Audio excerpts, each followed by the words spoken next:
Welcome to the Urban Advantage Podcast, the official voice of the University of North Texas at Dallas. Here are your hosts, Benjamin Bullock and Greg Campbell. Take it away, guys. Hello, world, and welcome to Season 1, Episode 1 of the Urban Advantage Podcast, presented by the University of North Texas at Dallas. I'm Benjamin Bullock, the Senior Marketing and Communications Coordinator for UNT Dallas, and joining me as my co-host is the owner and CEO of Rainmaker Incorporated, Greg Campbell. Greg is finally here. I'm excited. Let's get this thing rolling. You know, we've waited a long time for this to come into fruition. I'm so glad that we are at this point.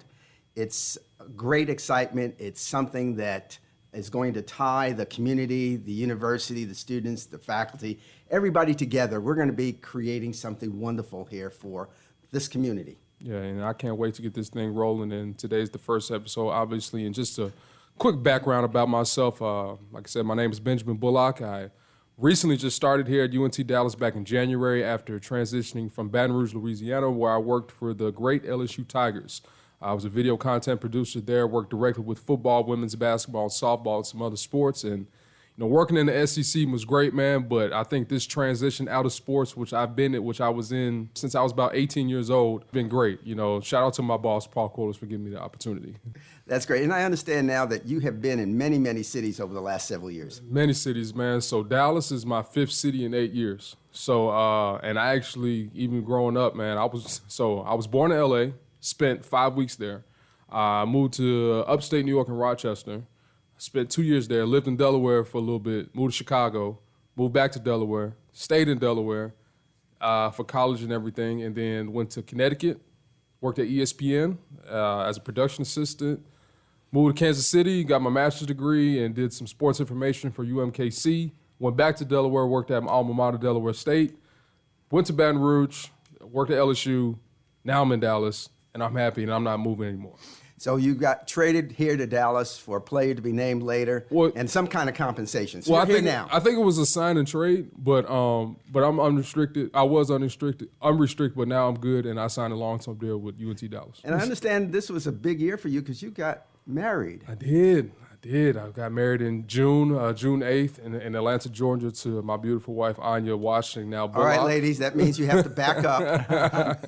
He's off the market now. Yeah. So officially off the market. Yeah. So I'm off the market, and it's been wonderful so far. And we're officially laying our roots down here in Dallas, and no more moving. I'm not going to move anymore, but I don't plan on moving anymore.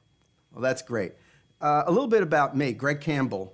I'm a native New Yorker, believe it or not, but I have lived here now in Dallas for the last 34 years. 34. That's amazing that I've been here almost half my life, or more than half my life. And the 80s was the economic boom, if I'm mistaken. I right? saw Dallas just sort of explode in growth. Mm-hmm. When I came here, there was cranes everywhere. It sort of looks like how Dallas looks today, just growth everywhere. And I have a specific set of parallels in my life to many of the students that are here at UNT Dallas. I am first generation in this country. My parents were born in Jamaica, so I am first generation here. I am also the first person in my family to go to college. I was fortunate to go to 2 universities, undergrad and grad, in the Northeast. Don't slight that, though. You went to 2 universities. Tell them where you went, though. I was not fortunate enough to be a graduate of UNT Dallas, but I did go to Cornell undergrad and to Harvard Business School. I like the way you said that, though. I like the way you said that. Like, it's so slight. Like, you're an 2-time Ivy League grad. And along the way, much like you have many, many stops. I've had at least 7 careers along the way. And one of the messages I want to convey to our students is that it's not where you're going to end is where you start. It's where you start. Just get started. Get going. Find a career, something that you like, that you're passionate about, and just live your life and experience it. I've also had a great tie to the southern half of this great city. I was involved in economic development projects, real estate development projects in the southern half of the city. I actually lived on South Boulevard in the historic district of South Dallas. Okay. I was one of the first people to renovate on that street. And I feel a strong affinity to the southern half of the city and to the people who live here. Now, when you say renovate, what you mean? Well, I took a house that was built in 1909. basically did what gutting I could on the inside, because on the outside it was a historical designation. And we just built that into a home. Had the carriage house out in the back, and it was just a wonderful place to live within a wonderful community with great people who were all striving, trying to build their lives and build their families. So Ben, share with our audience why the urban advantage. Well, we just want to cover all the positives and everything that's going on in the southern sector of Dallas and also the UNT Dallas. I mean, we have a lot of stuff going on at the university. You know, urban advantage is our thing, and dreams not dead, and that's what we're trying to do here. And we're going to give it to you with an urban flavor. Urban flavor. Be sure to follow the podcast on Facebook, Instagram, and Twitter at Urban ADV Podcast, and by using the hashtag Urban ADV Podcast. And my personal Twitter handle is @BenBullJive. Just quick story behind that. We have to hear the story about this. Because, all right, ladies and gentlemen, back up. You got to listen to the story about the Ben Jive. So it was about, I think I was in 7th or 8th grade. Yeah, I think it was 8th grade. And it was a Saturday morning. And one of my homeboys, he called the house. He called the house, and my dad picked up. Me and my dad, we sound just alike on the phone. So when he picked up, my friend, he said, yeah, is Ben Bull Jive there? I'm like, he told me the story later on, and my dad was like, nah, okay, so you want to speak to Ben on it? He was like, oh, I thought it was Ben. So after that, it just stuck, and then I just kind of made that my own personal thing. So, ladies and gentlemen, you see how he cleaned that up? You know that there's another story behind that. No, that's it. That's what happened. And so it was a Saturday morning. I was 8th grade. I vividly remember what happened because I picked up the phone when my dad told me to pick up, and he said, yeah, you're trying to go on this 8th grade rec team. So actually the guy who called that morning, it was actually my wedding, Najee Rest. So shout out to him, man. He's a good friend of mine, and we grew up in Chicago together. So Greg, what's your Twitter handle? I am Greg Campbell. Real simple, real easy to understand. We don't have to go into the jive or anything else. It's just, I am Greg Campbell. Simple, basic, I love it. That's great. Well, coming up as our first guest is UNT Dallas President Bob Mong, who will tell you what's on the horizon for UNT Dallas and how his transition from editor-in-chief of the Dallas Morning News to college president is going. Stay tuned. Perched on a hilltop overlooking the downtown Dallas skyline, the University of North Texas at Dallas is the only public four-year university in the city of Dallas. Serving the #1 job market in America, UNT Dallas is ranked #1 in Texas and #6 nationally as the most affordable university.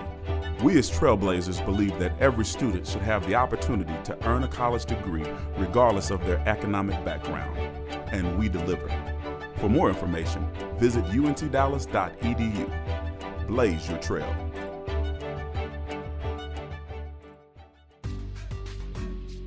Welcome back to the Urban Advantage Podcast, the official voice of the University of North Texas at Dallas. Here are your hosts, Benjamin Bullock and Greg Campbell. Take it away, guys. Welcome back, everyone. Remember, you can follow us on Facebook, Instagram, and Twitter at Urban ADV Podcast, and be sure to join the conversation. Today, we're excited to have UNT Dallas President Bob Mong on as our first guest. Welcome to the show, President Mong. It's great to be here. President Mong, for those who do not know much about UNT Dallas, can you give our listeners an overview of the university? I'd be happy to, and thanks for inviting me. It's a real honor. UNT Dallas is the city's only genuine urban university. We serve students in the city, in the inner ring suburbs, and Dallas County Community College. Nobody else has such a laser focus as we do. Our goal is to recruit students from that region and for our institutes to serve that region. And so that's really what we're all about. First and foremost, about building up our university to be more relevant to serve students. So that's really why we're there. That's why we were put there. Now, President Mong, what are some things that's on the horizon for this upcoming year? I know the Student Center on campus is just about done. Well, not just about done. It'll be completed in the spring. And then we have the law school downtown. That's just about done as well. Yeah, I mean, we're very fortunate to have about $140 million of building projects going on right now. Could you say that again, President Mong? Yeah, How much? $140 million. So we've got a student center on our campus, which is $63 million building. It's 60% done, and it's going to provide our students with a 4-story library. There will be a community center where we can have large gatherings on our campus from the community. We can host large gatherings. And then we have a student center on the east side where students can come, and prospective students and their parents, to plan out their pathway to a degree. So if you're in school, we help you complete school, and if you're thinking about school, we help show you the pathway forward. So it's going to be really good. Downtown, we have a law school. We're restoring Old City Hall, which was City Hall from 1914 to 1978. It's a historic Beaux-Arts architectural specimen, but it's also historic because of November 1963. It's where Lee Harvey Oswald was taken after he was captured, and it's where he was shot by Jack Ruby. You know, it was some artful dancing for us to get that through this Texas Historic Commission and still have a functioning law school, but it all worked out. They wanted to do right by us, and we wanted to do right by the preservation of that building. Any of you who haven't seen that building, I would encourage you to go look at it. And it'll be open probably in February. And it's being restored to its 1914 grandeur. It's just going to be beautiful. What a fitting home for our law school. Yeah, and our law school's, you know, a different kind of law school. It's second lowest tuition in the country, second most diverse law school in America. It's a very diverse law school. Minorities are populating our law school unlike almost any other law school in the country. And so we're very excited about it, along with our university in Southern Dallas. We know that during your presidency, that now I think now you're going into your 4th year, you have stressed partnerships in the community. Can you tell us a little bit about the Dallas County Promise Initiative and partnership? Yeah, let's talk about why partnership is so important. Higher education sometimes gets a bad rap for being in ivory towers, not partnering with other institutions, being in silos. And at UNT Dallas, we believe just the opposite. Most of the students that we serve come from household incomes around $30,000. So that looks very much like the students in the Dallas Independent School District. It looks very much like the students at Dallas County Community College District and our campus. And so if you have that commonality of purpose, then doesn't it make sense to partner with the school districts, partner with the community college? The answer is yes.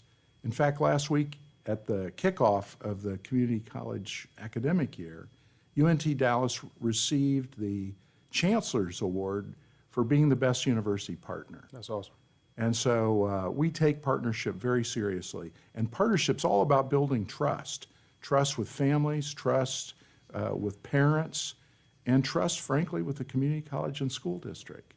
So it's a big deal because the problems we're facing are large.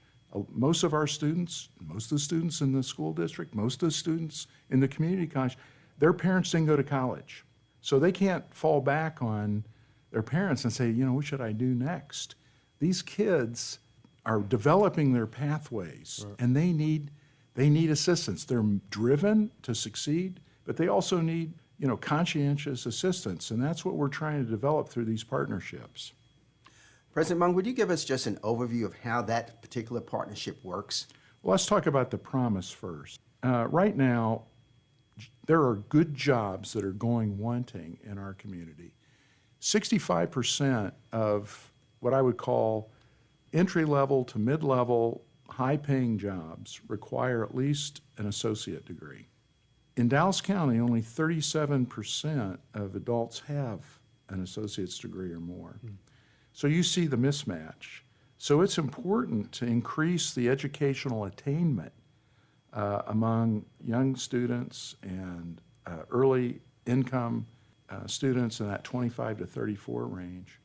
And so the only way to do that is to partner. And the promise is a partnership among school districts, the community college district, and particularly UNT Dallas, to offer a free community college education for every senior in this year's graduating class in 31 high schools. That's 9,300 seniors. That's bigger than the total public school population in about 8 states. Keyword free. Yeah, free.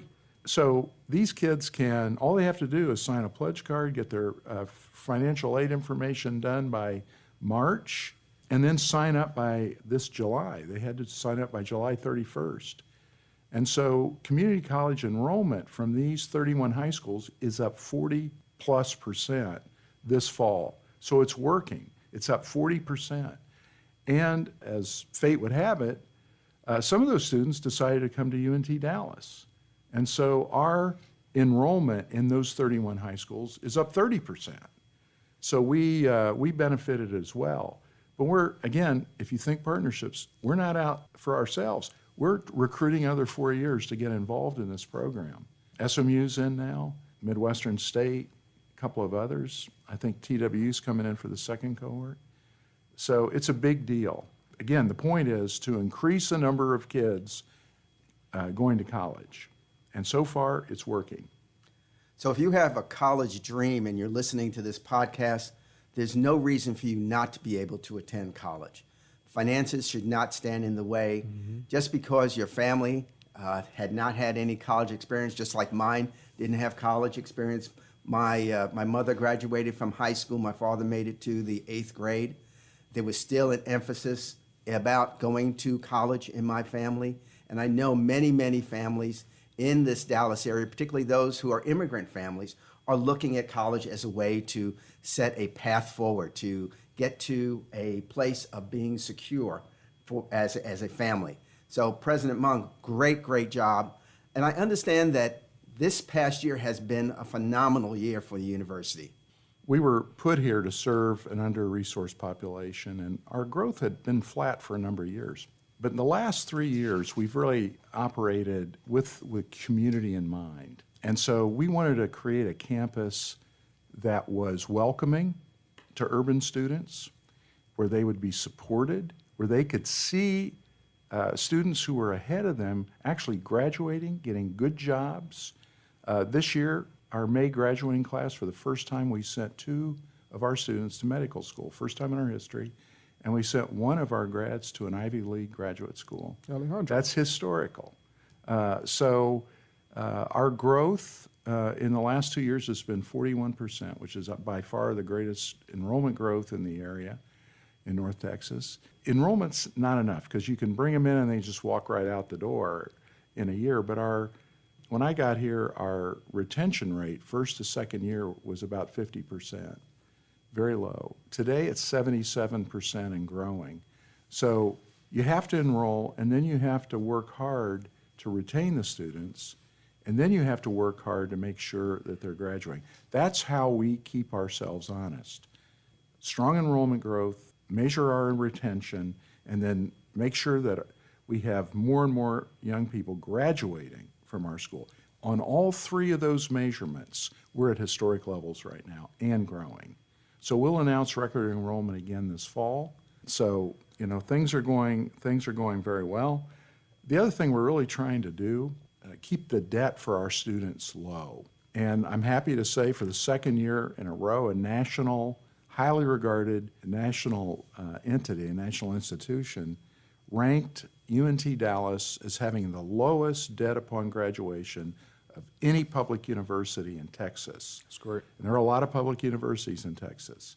And there are public universities in this state whose debt is 10 times more than ours. So we're proud of that. We're also in the top 10 nationally in keeping our debt low. So students understand that we're looking out for them on all sorts of levels. We're also bringing in an unprecedented amount of research grants this year. We brought in $6.5 million in grants from places like Charles E. Butt, the billionaire education reformer from San Antonio, from Kellogg Foundation, from Texas Instruments Foundation, from Meadows Foundation, and on and on and on. You have to measure yourself by what do other entities think of you.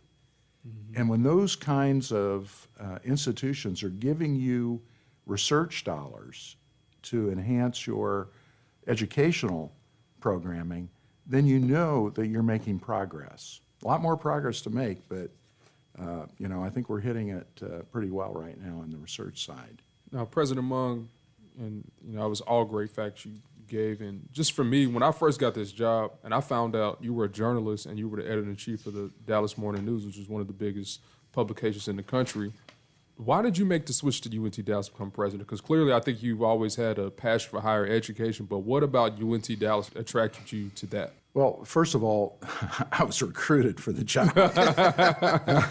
I mean, to be honest with you. You didn't wake up one morning and say, hey, I want to be No, I president didn't of wake UNT up Dallas. and I didn't wake up with a light bulb over my head. Invited to lunch. I thought it would be, thanks for your service at the Morning News. Appreciate your interest in education. And in Southern Dallas, because we had done a lot of work there at the Morning News on the economic mismatch between North and South Dallas. We won a Pulitzer Prize in 2010 writing about that and researching it. So they knew I had interest in higher education and education in general. They knew that I understood more than most the disparities between North and South, and I think that's why they approached me. No one was more surprised than I, but I'm glad they did, because I'll tell you, it's been very meaningful work. I wake up every morning, just thanking my lucky stars that I have this opportunity. Well, this sounds like a case where the man met the mission and the mission met the man. There's that, well put. President Mo, you were an athlete in college, if I'm not mistaken, correct? So to speak. Oh, yeah? It was a small college. I mean, my claim to fame was my high school football coach was Jack Harbaugh. Oh, And, wow, okay. Really? The ball boys were Jim and John. Wow. So Jack and his wife Jackie have been lifelong friends of mine. That's great. And he's a great guy. And, of course, how could you know at that time? But, just a little insider information. Jim resembles Jack in his behavior. Okay. John resembles Jackie, the mother. So little inside information for I think you. Jim looks just like his dad, if I'm not mistaken. He right? looks just like him, too. A little insight. What does the president of UNT Dallas do for fun in his spare time? If you have any spare time these days. Well, I try to, you try to live a balanced life. I mean, I love to read. I love to lift weights. I don't look like it, but I like to run. I invite students to run the 8-mile turkey trot with me, and on Thanksgiving Day. Does that sound like a challenge? It is a challenge. And, So we heard it here first. So I'm challenging Ben if you hadn't picked up on that. Well, I might be back home. I might have to miss that. I might have to miss that one. Yeah. So, President Mong, I know you had a pretty solid vacation a few weeks ago. I know we talked about it offline, but I know you went to Scotland and another place, right? I had a lot of fun. I really did. I climbed the highest point in Great Britain, Ben Nevis. Wow. And so that I was proud of that. Truth be told, I went up with 6 people. I think 3 of them turned back, and I got to the top third behind a 66-year-old woman and a 71-year-old woman who just smoked me. So, it keeps you humble. But I did get to the top. Well, that's great, President Mong. Well, we want to thank you for joining us here, and we'll be happy to get you back here next time around if that's cool with you. Anytime. It's great to be with you, Ben and Greg. That's great. Well, coming up on our last segment, me and Greg will remember the great Aretha Franklin and how her voice impacted so many. You're listening to the Urban Advantage Podcast, the official voice of Southern Dallas and the University of North Texas at Dallas. Stay tuned. Attention UNT Dallas students, does your resume need tweaking? Or are you in search of an internship? Better yet, are you looking to start a business? Well, our Career Services Department is where you need to be. Under the direction of Arthur Lumsey Jr. and Whitney Crawford, this department provides career tips and guidance to get your professional journey on the right path. For more information, stop by room 246 in Founders Hall or send an email to careerservices@untdallas.edu. And remember, everyone, blaze your trail.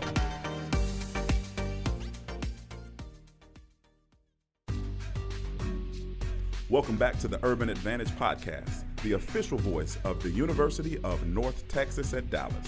Here are your hosts, Benjamin Bullock and Greg Campbell. Take it away, guys.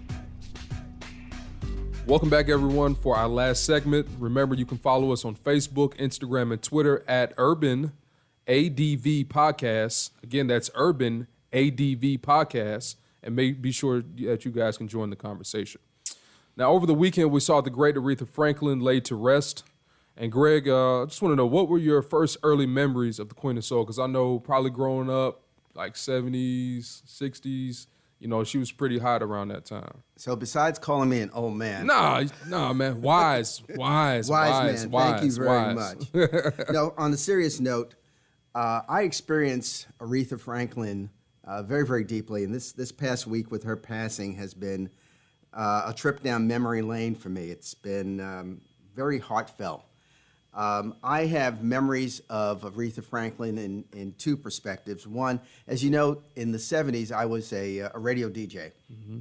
So very often I was spinning her music. That's great. Listening to her tunes, experiencing her as a songstress, a major voice in our ears during that time period, giving us the light to our lives and the path for which we were following in that time period. And at the second element of experience her, I remember her as a major contributor to the civil rights movement. Absolutely. This is a woman who, through her music, won 18 Grammy Awards, 17 top 10 singles, 112 Billboard singles, 20 number one R&B singles. This is a woman who had major accomplishment as a songstress, as a musician.